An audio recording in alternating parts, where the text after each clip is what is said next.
지금 딱 50일이에요. 50일이면 이게 좀 선거가 보이는 시간인가요?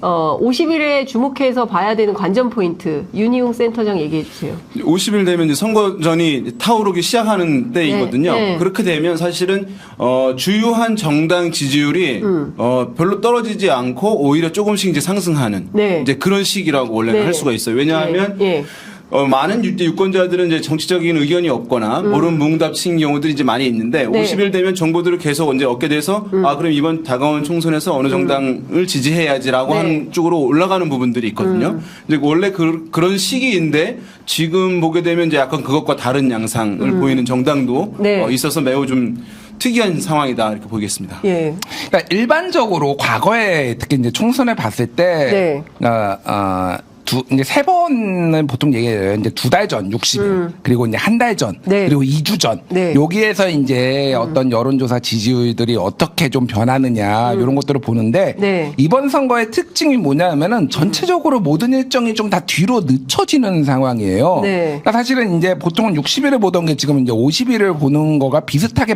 떨어질 수도 있겠다. 그러니까 여기가 크게 보면 이제 공천 지금 한창 과정이잖아요. 그러니까 전체적으로 어떤 공천의 어떤 방향성 그리고 그거에 대한 이제 평가들 이런 것들이 최종적은 아니지만은 1차적으로 내려지고 여기에서 큰 틀은 좀 잡히는 분위기. 근데 이제 여기에서 앞으로도 말씀드렸지만은 한 달 전, 2주 전에 두 번의 더 변곡점이 좀 있을 거예요. 그거를 인위적으로 만들어내든 아니면 외부 요인에 의해서 그렇게 변화가 생기든 어쨌든 아직 완전히 흐름이 정해졌다라고 보기는 어렵지만은 큰 틀에서의 지금 선거가 어떻게 가고 있는지를 보는 데는 굉장히 유용한 지금 시점이다 이렇게 봐야 될 것 같아요. 어찌됐든 그 양당 공이 이제 긴장이 증폭하는 시즌으로 계속 접어들고 있다. 이제 이렇게 보면서 가야 될 것 같은데요. 윤석열 대통령 지지율은 과거에 비해서 변함이 없는 편인 거죠. 지금 갤럽하고 리얼미터 조사를 보면 상승세라고 봐야 됩니까? 상승세로 단정하기는 이제 이른데 왜냐하면 오차 범위 내 이제 변화이기 때문에 다만 어쨌든 이제 이것을 보는 이제 대통령실 입장에서는 또 여권 입장에서는 추가적인 하락은 이제 멈췄다. 또 일부 조사에서는 또 상승폭이 제법 있는 것들도 있으니까 아마 이제 여권에서는 비교적 긍정적으로 바라볼 가능성이 이제 있는 지표라고 할 수 있습니다. 왜냐하면 김건희 여사 명품백 관련해서 논란이 있었고 그것에 대해서 KBS 대담에서 어쨌든 언급을 이제 한 상황인데 그것이 이제 많은 국민들한테는 이제 미흡했다라고 하는 인식들이 이제 있을 수 있지만 또 일부 보수층 등에게는 어쨌든 미흡하지만 언급을 한 거 아니냐. 그다음부터 이제 어떤 잘한다라고 하는 원래의 성향을 표출하는 것이 좀 자연스러울 수 있는 것이거든요. 그런 기류들이 좀 영향을 준 부분들이 있지 않나. 그래서 만약에 이제 이번 주에 또 많은 조사들이 나올 텐데 뭐 최근 이제 2, 3일 전 나왔던 것보다 하락한 것은 있을 수 있지만 그 설 연휴 전보다 떨어진 건 잘 없을 가능성이 있어 보입니다. 사실 그 대통령 지지율은 사람들한테 이미 흥미 요소가 아니에요. 왜냐하면 대통령이 사실상 이제 그 선거 국면에서 사라지다시피 했고 그 여당의 당대표인 한동훈 위원장으로 그림이 교체된 상황이 돼버렸어요. 뭐 이거를 기정사실로 보면 안 된다. 윤석열 정부 심판론이 제일 중요하다. 물론 국민들도 그 정도는 판단을 합니다. 근데 중요한 포인트는 정당 지지율 같거든요. 근데 그에 앞서서 요거 좀 짚고 넘어가겠습니다. 지금 보면 국민의힘 지지율이 그 계속 좀 앞서고 있다. CBS 노컷뉴스 KSOI 조사, 어제 발표된 조사인 것 같은데요. 여기 보면 그 국민의힘이 44.3, 민주당이 37.2, 리얼미터도 39.1, 그러니까 국민의힘이 39.1, 그 더불어민주당이 40.2 이렇게 돼 있어요. 근데 그것은 갤럽도 비슷합니다. 갤럽도 국민의힘이 37, 민주당이 31 이렇게 돼 있거든요. 전반적으로 국민의힘이 앞서고 있어요. 이게 좀 오래된 현상이기도 하죠. 그러니까 요거를 좀 보셔야 돼요. 그러니까 사실은 이제 여론조사마다 약간의 그 표집에 좀 편차가 있어요. 지금 제가 이제 가장 안정적으로 가장 오랫동안 보는 거는 개인적으로는 갤럽이에요. 그러니까 이제 전화 면접 조사 같은 경우에는 예를 들면은 조금 더 중도층이 많이 포함되기 때문에 조금 더 예열 기간이 필요해요. 이 변화가 조금 더 시간이 걸리고 ARS는 좀 더 즉각적으로 이렇게 반응하는 좀 있는데 지금 한 주 만에 지난주 그러니까 37대 31로 민주당 그러니까 국민의힘이 6%포인트 앞섰거든요. 맞아요. 6%포인트면 오차 범위 내기는 하지만은 플러스 마이너스 이제 3 갤럽은 얘기를 하거든요. 거기에서 그러니까 오차 범위 내기는 하지만은 이게 무슨 얘기냐면은 국민의힘의 레인지가 이를테면은 37이잖아요. 그러면은 34에서 40까지 나오는 거고요. 정당 지지율이. 민주당은 31이잖아요. 그러면은 29에서 34까지 나오는 거예요. 그러니까 34까지 이제 겹친다라는 게 오차 범위 내긴 하지만은 사실상 이거는 격차가 벌어지고 있다라고 이제 보시면 될 것 같고 사실은 정당 지지율이 예를 들면은 굉장히 이 선거 총선에서 유의미한 지표냐를 가지고는 논란이 있어요. 저는 정당 지지율이 유의미하지 않다라고 계속 주장을 해왔던 사람이고 그거 가지고 이제 뭐 논쟁도 벌이고 조기석 교수랑 그랬던 사람입니다. 다만 총선이 점점점 시간이 가까워질수록 정당 지지율은 매우 유의미한 지표고 왜냐하면 아까 얘기했듯이 결집 현상이 나타나잖아요. 각자 마음을 결정한단 말이에요.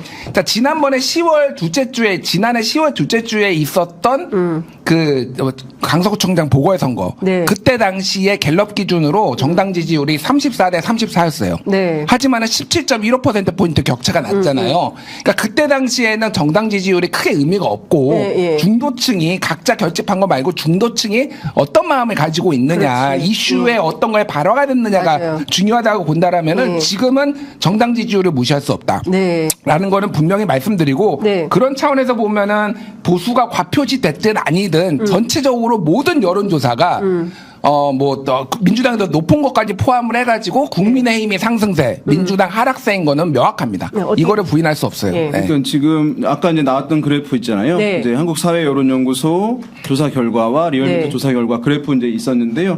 이제 어제 많이 논란이 있었어요. 이제 그 KSY CBS 노컷뉴스 조사 같은 경우는 너무 이제 격차가 큰 거 아니냐. 그래서 뭔가 표집에 좀 문제가 있다. 이전과 좀 다른 측면이 있지 않냐라고 하는 부분들.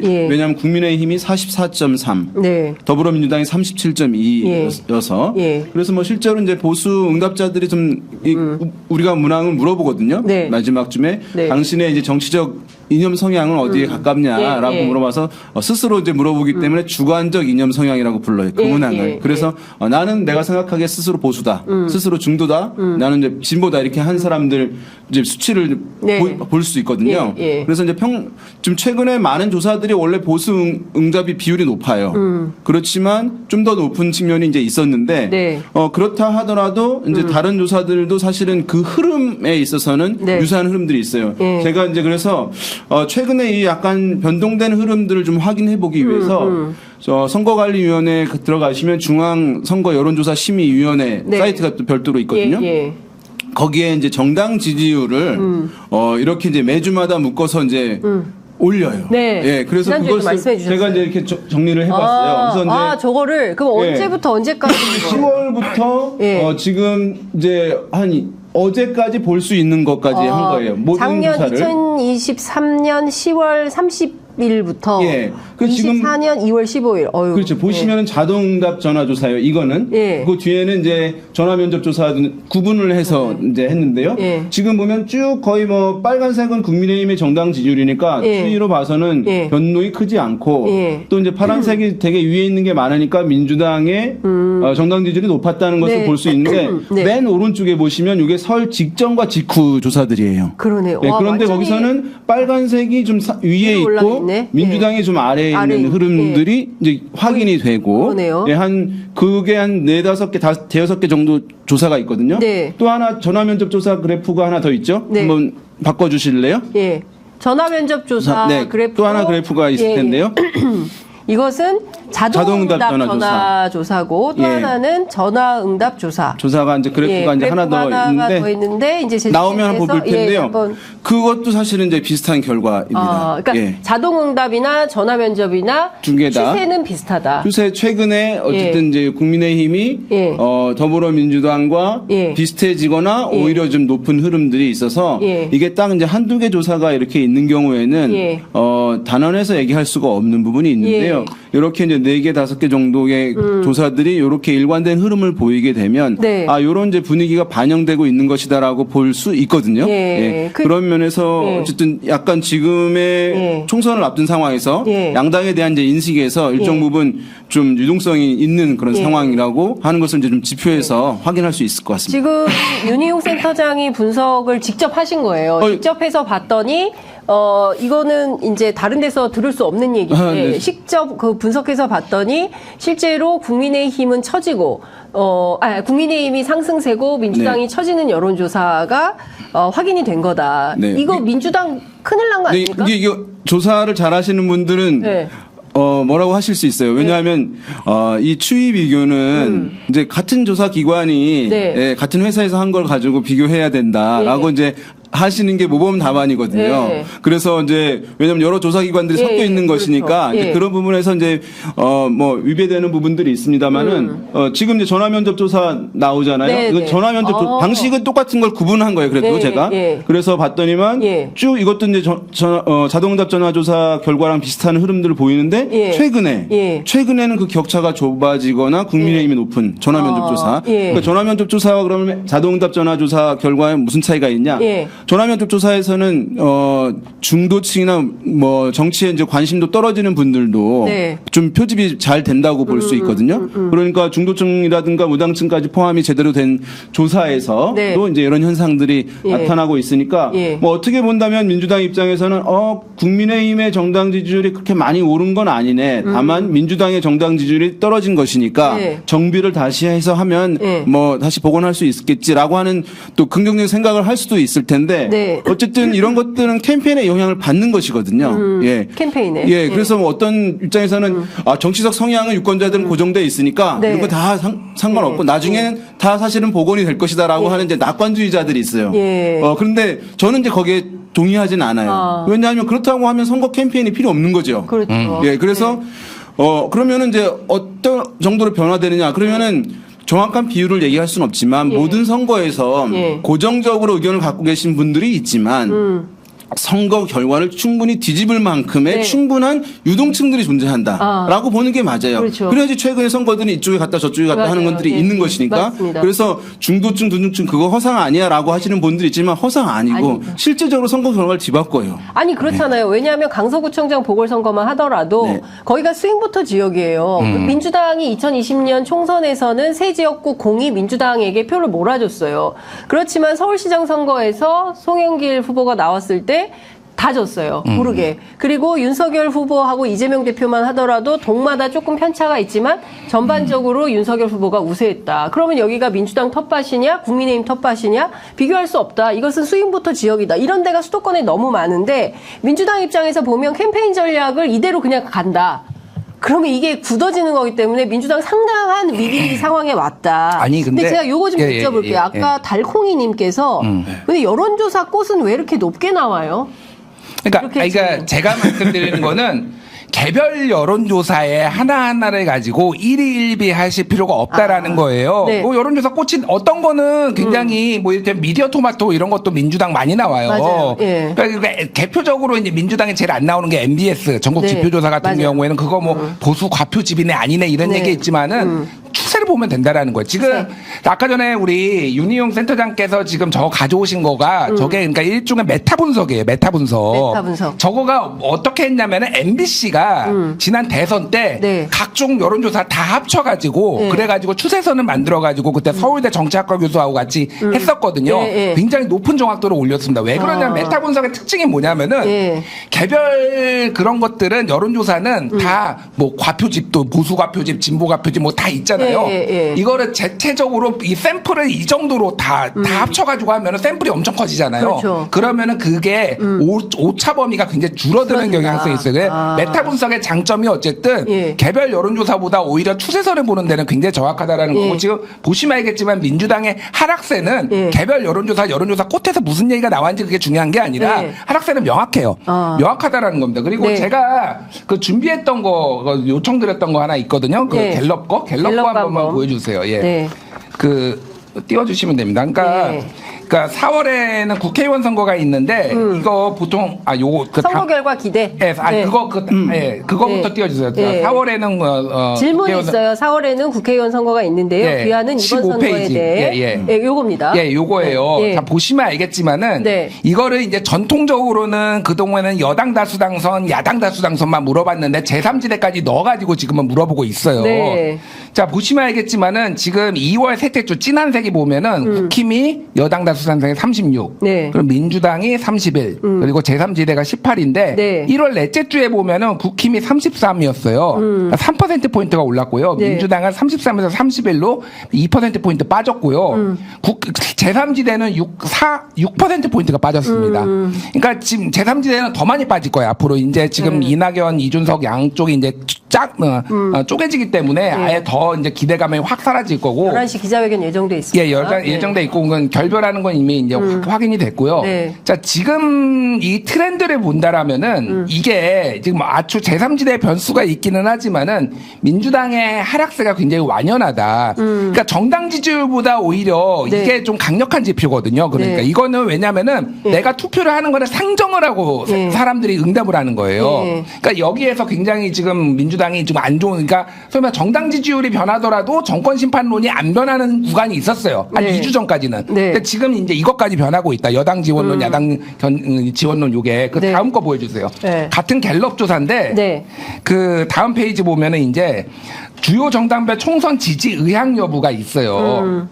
자, 보시면 알겠지만은 국민의힘이 지지할 의향이 있다 42, 그리고 민주당이 36, 정의당이 11, 개혁신당 15. 이거는 지지하겠다라가 아니라 지지할 의사가 있고 여기까지가 한다라는 건데, 이게 이 앞에 의향이 있다와 뒤에 의향이 없다를 해석을 어떻게 해야 되냐면은 의향이 있다는 쉽게 말하면 하한선이라고 보면 됩니다. 쉽게 얘기하면은 특별 뭐 이건 후보별로 다르겠지만은 42%는 사실상 찍겠다라는 거고 의향이 없다라는 사람이 국힘은 50이잖아요. 그러면 상한선이 50이라는 얘기예요. 그러니까 레인지를 이렇게 그냥 완벽하진 않지만은 국민의힘 후보는 42%의 득표율에서 50% 득표 까지 간다라고 보면 민주당은 하한선이 36이고요. 반대가 54잖아요. 그러면 상한선이 어딘가요? 46이에요. 그렇죠. 민주당은 36에서 46 정도로 지금 레인지를 보는 게 맞는 거예요. 그러니까 사실은 이제 뭐 개별 후보마다 경쟁력이 있으면 더 올라가고 알겠지만 기본적으로 레인지 자체가 국민의힘이 하한선도 높고 상한선도 높다 이렇게 보시면 될 것 같아요. 그러니까 이게 이거 1월 넷째 주 같은 경우에는 그때는 국힘 지지가 39, 민주당 지지가 40이어서 민주당 지지가 좀 더 높았거든요. 근데 그게 지금 42대 36으로 역전됐다라는 겁니다. 그러니까 대부분의 모든 여론조사는 쉽게 얘기를 하면은 민주당이 안 좋게 나오고 있다. 이거는 부인할 수 없는 명백한 팩트다. 그러면 민주당 입장에서는 캠페인 전략에 상당한 수정이 필요한 거 아니냐. 일단은 이런 겁니다. 왜 그러면 여론조사 지형이 이렇게 민주당에게 불리한 방향으로 흐름이 잡히고 있냐.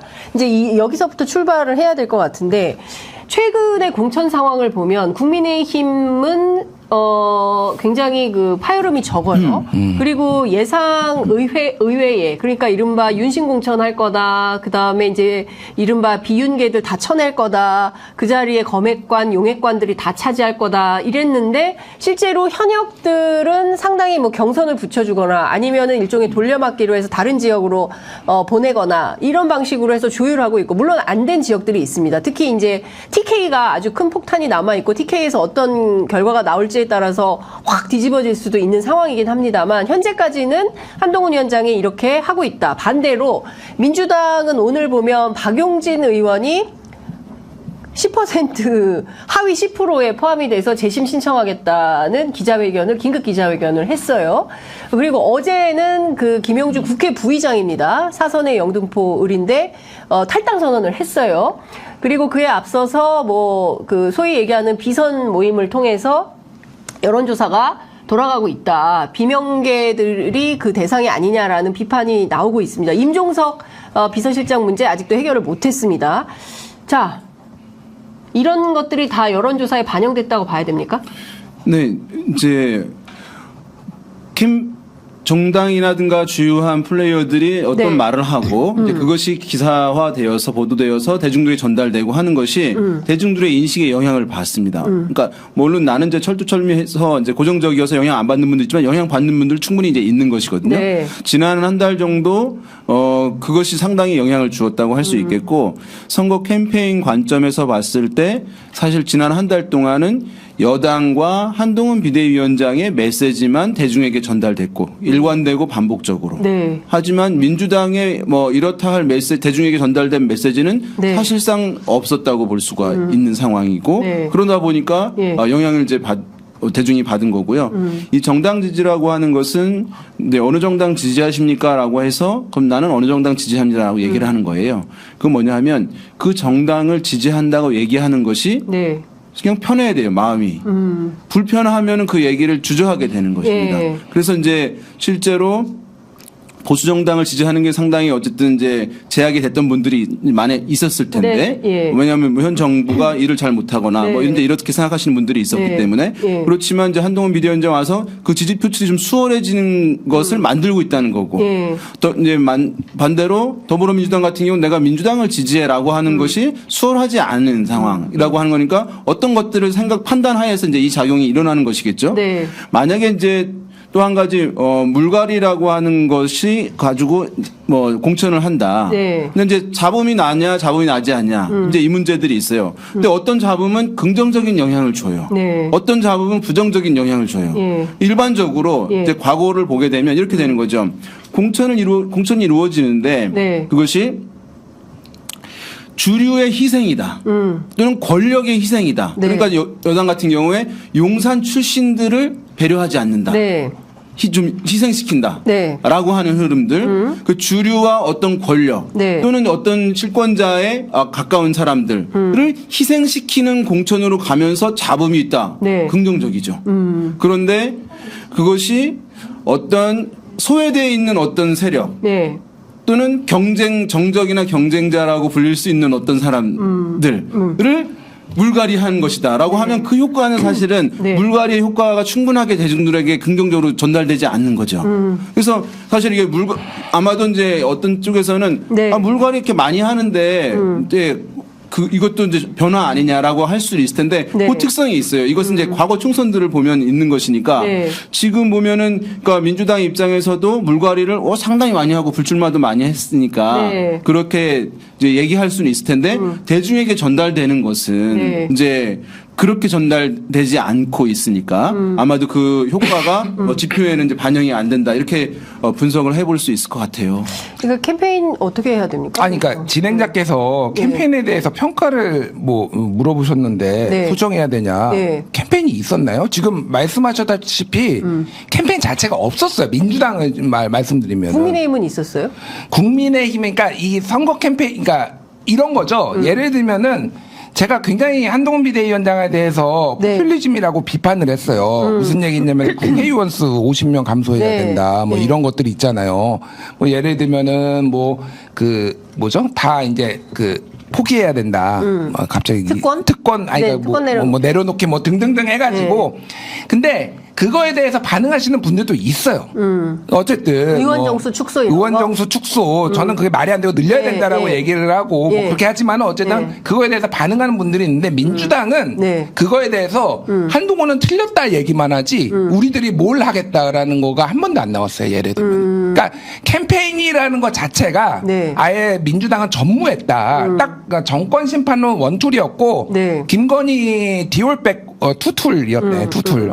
이제 정권심판론가 이제 김건희. 네. 요거를만 얘기를 했지. 예. 다른 이재명 대표가 이를테면 정치개혁에 대해서 뭐를 얘기를 한 게 있나요? 지금까지 한 달 동안? 아니, 뭐, 그래도 의사 파업, 의사 정수 확대와 관련해서 지난번에 이제 문재인 정부 때 나왔던 뭐 400명안 이런 것을 어제 발표하기도 했죠. 아니, 그러니까요. 그러니까 그거는 윤석열 대통령이 판원 짠에 반응을 한 거예요. 그러니까 주도적인 본인이 이재명 대표와 지금 지도부가 뭔가를 주도적으로 뭔가를 이끌어가지고 기사화를 하고 화제를 일으키고 이게 이제 뭐 찬반이 붙고 이런 게 저는 기억나는 게 없습니다. 우리 시청자분들도 한번 기억을 해보셔야 됩니다. 그래서 캠페인이라는 것 자체가 민주당은 없었다라고 보는 게 맞을 것 같아요. 그러니까 물론 개별 사안에 대해서 반응도 하고 그랬지만은 유일하게 제가 좀 높이 평가했던 거는 그 이제 저출산 문제, 저출생 문제에 있어서 이제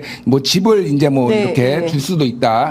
완벽하게 주는 건 아니고 이제 뭐 그런 문제에 있어서 그날 또 이제 국힘이 같이 발표하면서 김이 좀 빠지긴 했죠. 사실은 전체적으로 보면은 지금 너무 의제를 주도하지 못하고 있다. 의제를 주도하지 못하고 또 하나는 정권 심판론 지금 대통령 국정수행 지지율이 어쨌든 30% 중후반대 머물고 부정평가가 50% 중후에서 60%에 머무는 거에 너무 안이하게 머물고 있었는데 이게 사실은 한동훈 비대위원장이 들어오면서 이게 처음에는 그 그러니까 균열이 없었는데 최근에는 균열이 생기기 시작했다. 거기에 여기에 좀 심각함을 느껴야 될 것 같아요. 그러니까 어떤 캠페인을 지금 보관을 가지고 있지? 이런 생각이 좀 묻지 않을 수가 없어요. 그러니까 참 뭐 이슈는 이제 선거 캠페인에서 이제 이슈는 우리가 이런 얘기 해요. 주도하거나 전면 반대하거나. 아니면 뭐 비스무리하면 아예 얘기 안 하는 게 낫다는 얘기를 하거든요. 그러니까 그래야지 이제 전선이 생기고 각이 생겨서 이쪽도 이런 말을 하는구나. 저쪽은 저런 말을 하구나. 난 이쪽에 호응해. 저쪽에 호응해. 이제 이게 생기는 것인데 이쪽에 큰 데 있는 데서 일부분을 찬성하고 뭐 이러면 이제 이슈가 안 되는 거고 전선이 안 생기는 것이고 근데 지금 뭐 야당도 뭔가 했을 텐데 그러니까 이제 의대 정원 확대도 사실은 2,000명을 확대한다. 그러면 뭐 전면 반대하든가 아니면 가만히 있는데 우리는 500명이야. 뭐 이러면 400명이야. 이러면은 이게 뭐 사실은 논쟁이 될 사안은 아닌 것이니까 그런 부분의 특성이 있는 것이고 캠페인이란 게 무엇이냐. 캠페인이란 것은 사실 뭐 다양하게 선거 운동인데 그 정당이 또는 그 후보가 이번 선거는 어떤 선거입니다라고 끊임없이 얘기하는 거예요. 일단. 그렇죠. 이번 선거는 뭐 미래로 가느냐 과거로 돌아가냐 결정하는 선거입니다. 기득권 정치를 계속하느냐 이제 혁신 정치로 가느냐 여기서 이제 계속 얘기하고 그다음에 그런데 저는 미래 세력입니다. 저는 혁신 세력입니다. 저쪽은 기득권 세력입니다. 과거 세력입니다. 낡은 세력입니다. 이 얘기를 계속 하는 거예요. 그럼 이번 선거에 규정을 한 것에 대해서 정답이 그러니까 미래로 가는 선거는 미래 세력이잖아요. 나인 거예요. 상대방은 오담. 이 세 가지를 선거 기간 내내 여러 가지 표현의 변주들 또는 이제 어떤 행보들을 통해 가지고 계속 얘기하는 거예요. 그래서 거기에 이제 대중이 이제 설득을 받는 것인데 우리가 이제 정치라고 하는 것은 선거라고 하는 것은 양당이 이제 맞부딪혀 싸우는 것 같잖아요. 이렇게 얘기를 많이 합니다. 선거는 정치는 스포츠와 같아라고 전쟁과 같아라고 얘기할 수 있잖아요. 근데 그거는 달라요. 왜냐하면 스포츠와 전쟁은 맞부딪혀 쳐가지고 KO 시키면 돼요. 근데 정치는 그게 아니에요. 관객이 제3자가 있는 거예요. 관중석에 있어서 열심히 이제 이렇게 퍼포먼스를 해가지고 그 대중의 공감을 사면 이기는 거예요. 그래서 뭐 분위기가 아주 좋은 것 같다, 뭐 힘이 센 것 같다. 그렇지만 대중이 호응을 하지 않으면 이길 수가 없는 것이거든요. 그러니까 지금 두 분 공이 지적해 주시는 게 일종의 이제 의제 설정 능력. 그러니까 전국을 주도하면서 이슈를 끌고 나가면서 선점하고 독점하면서 우리 이런 선거 하겠다. 그리고 우리에게 의석을 과반 이상을 준다면 민주당이 앞으로 이런 정책을 이렇게 적극적으로 하겠다. 그러니까 메시지 파워가 너무 좀 언론이 안 써주는 면도 있어요. 저는 솔직히 말하면 다수 언론들이 민주당에 대해서 그렇게 우호적이지가 않아요. 그러면 민주당 사람들은 언론이 문제다. 그것은 제가 듣기로는 노무현 정부 때부터 들었어요. 예. 그러니까 계속 언론은 늘 문제였어요. 언론은 늘 상수야. 그러면 이 문제인 언론을 돌파하기 위한 자기들의 대안이나 이런 게 좀 마련이 됐어야 됐는데 그게 좀 미진한 거 아니냐. 그러니까 어쨌든 의제 설정 능력에 대한 문제. 두 번째는 공천 잡음. 그 저당은 그 소위 얘기하는 비윤이라고 하는 누굽니까? 최재형 전 감사원장 그 종로구에 그냥 공천을 단수 공천을 해줘 버리잖아요. 그런데 오늘 박용진 비명계는 그냥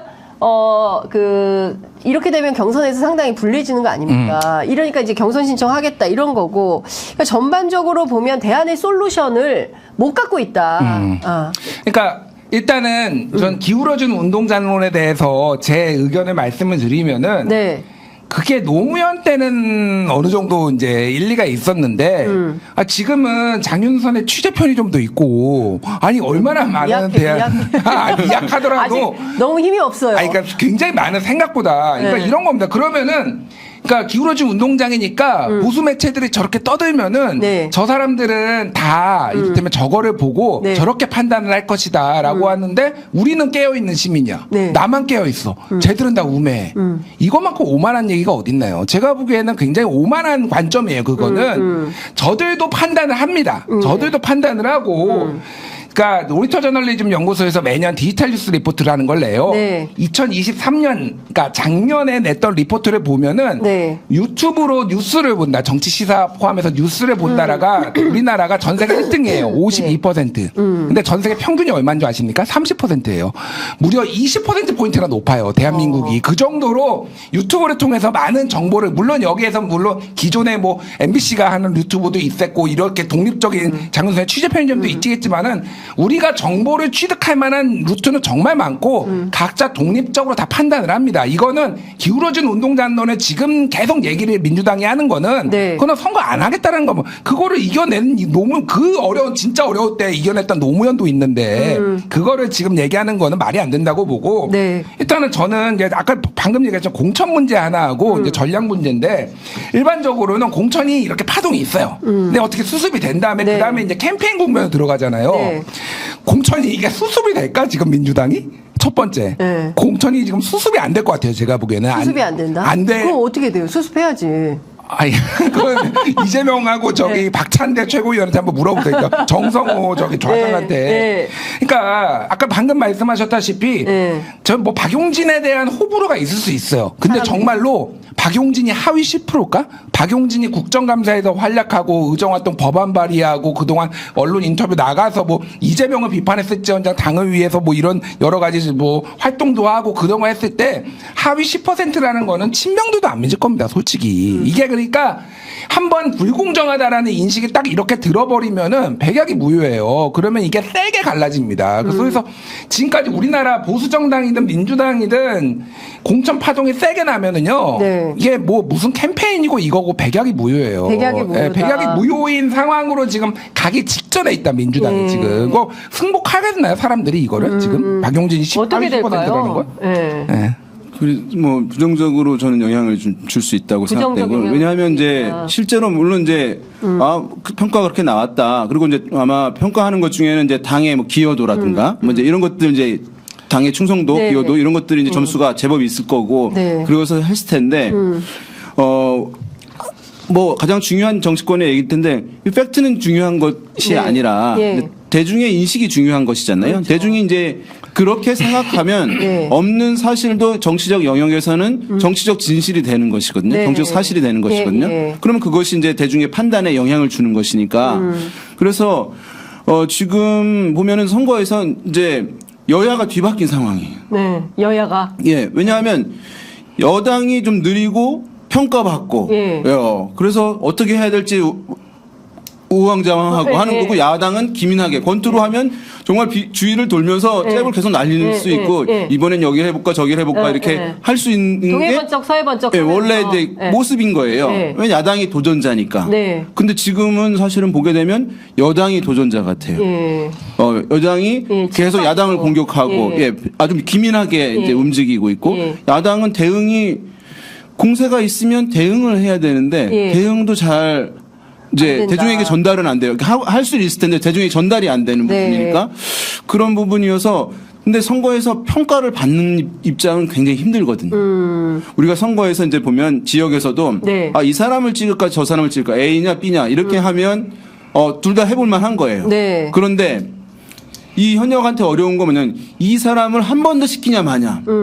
선거 프레임이 그렇게 전달돼서 그 사람에 대한 평가만 이루어지잖아요. 그럼 그 현역 상당히 힘든 선거를 치르거든요. 평가를 받는 것. 근데 선거에서 평가를 받는 것은 정부 여당이 사실은 평가받는 거잖아요. 권력을 받고 이제 했으니까.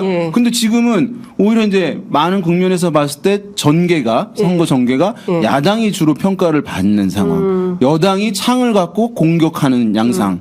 야당이 이제 방패를 갖고 방어하는 양상이 돼버렸어요. 그래서 이것을 이제 야당은 정비를 소속히 해서 다시 이제 뭐 원래 모습들을 보관하느냐 이거 상당히 중요한 이제 상황이 됐겠죠. 지금 이 여론조사가 뭐 남은 기간 완전히 고정으로 간다 이렇게 단언해서 할 수는 없는 그런 상황인데 어쨌든 중요한 이제 변화가 있는 상황이니까 지금 상황에 대한 이제 분석들을 할 필요가 있어서 말씀을 드립니다.